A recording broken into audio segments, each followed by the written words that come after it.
Jadi dulu saya itu irigasi nasal menggunakan garam dapur biasa itu ya.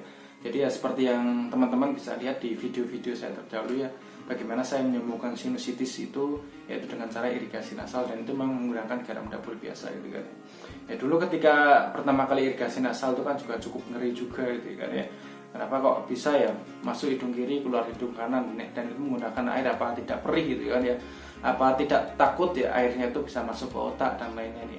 Nah dulu ketika saya rutin irigasi nasal itu ya tidak langsung selancar sekarang gitu. Kalau sekarang kan ya lancar lah ya, aman-aman saja, tidak perlu mikir-mikir ya. Kalau dulu kan mau irigasi nasal itu masih deg-degan juga, itu masih trauma juga ya, karena sempat karena ketika air masuk itu ya kadang juga pusing gitu ya, pusing sampai ke mata itu, sampai ya pokoknya banyak lah ya hal-hal yang membuat kita itu jadi malas atau trauma, takut melakukan irigasi nasal ya, karena banyak sekali kesalahan-kesalahan saya dalam melakukan irigasi nasal gitu ya. Itu sih ya. Jadi bagi teman-teman ya yang baru awal-awal ya mungkin ada sedikit takut-takut, kemudian trauma melakukan kesalahan, ya itu wajar gitu ya. Tapi intinya tetap relax ya, silakan belajar terus ya, nanti pasti lancar gitu ya. Nah dulu dulu kenapa kok saya tetap rutin ya, karena saya paksakan gitu ya.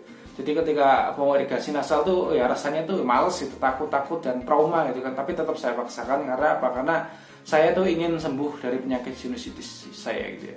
Ya jadi teman-teman kalau misalkan mengikuti video saya dari awal itu kan ya karena itu saya itu menderita penyakit sinusitis dan saya itu bekerja di lapangan gitu ya. Dan jalan satu-satunya saya itu harus sembuh dari penyakit saya, kalau enggak ya berarti saya tidak cocok dengan pekerjaan saya sebagai pekerja lapangannya. Ya itu ya, jadi kenapa saya harus sembuh gitu, karena saya memang bekerja di lapangan gitu ya. Gitu ya. Jadi saya dulu menggunakan garam dapur biasa itu. Dan sampai sejauh ini sih sembuh ya. Cuma akan tetapi memang penggunaan garam dapur secara terus-menerus itu memang tidak direkomendasikan oleh dokter ya. Karena ya berbagai unsurnya ya, terlepas dari itu garam dapur itu. Jadi saran saya, jadi bagi teman-teman kalau misalkan memang ingin melakukan rutin irigasi nasal secara terus-menerus dan ingin yang lebih aman, silakan teman-teman bisa gunakan cairan infus ya, NaCl 0,9%, atau teman-teman juga bisa menggunakan ini garam khusus cuci hidung ya. Silakan kalau misalkan teman-teman ingin mencoba, silakan cek di Instagram Nasal Wastor ya. Ini jadi satu paket ini ya. Jadi takarannya itu ya ini cukup simpel sekali gitu ya. Dan ketika saya menggunakan ini tuh nyaman ya, tidak ada perih-perih di hidung itu. Biasanya kalau kita menggunakan garam dapur itu kan ya takarannya kurang pas, kemudian airnya kurang pas, itu yang menyebabkan ya mampat-mampat gitu ya. Silakan teman-teman cek di video 4 penyebab mampat setelah irigasi nasal, itu banyak sekali faktornya.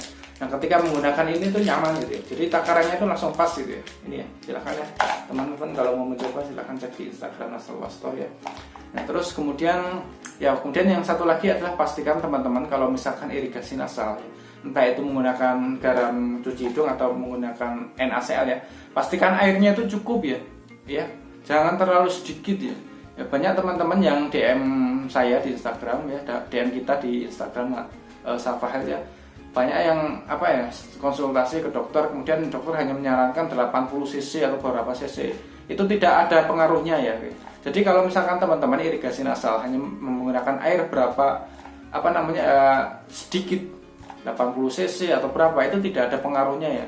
Jadi sinusitis teman-teman, anosmia ataupun polip itu akan tidak ada pengaruhnya. Jadi pastikan minimal gunakan air berapa, kalau kita sarankan yaitu adalah 500 cc. Jadi sekali irigasi nasal itu 500 cc itu baru kelihatan pengaruhnya. Kotoran-kotoran di hidung, entah itu lendir, debu, kuman, itu nanti benar-benar bisa keluar gitu ya. Pastikan gunakan air yang cukup, minimal yaitu 500 cc. Dan kadang saya juga itu lebih dari 500 cc, kadang itu sampai 1 liter itu saya gunakan untuk mencuci hidung saya ini ya, sampai akhirnya saya itu bisa benar-benar sembuh itu ya. Jadi saran saya bagi teman-teman yang ingin tetap rutin terus setiap hari, karena tahu sendiri ya manfaat irigasi nasal, silakan gunakan ya yang lebih aman, yaitu garam cuci hidung atau bisa menggunakan cairan infus itu ya. Oke ya itu ya.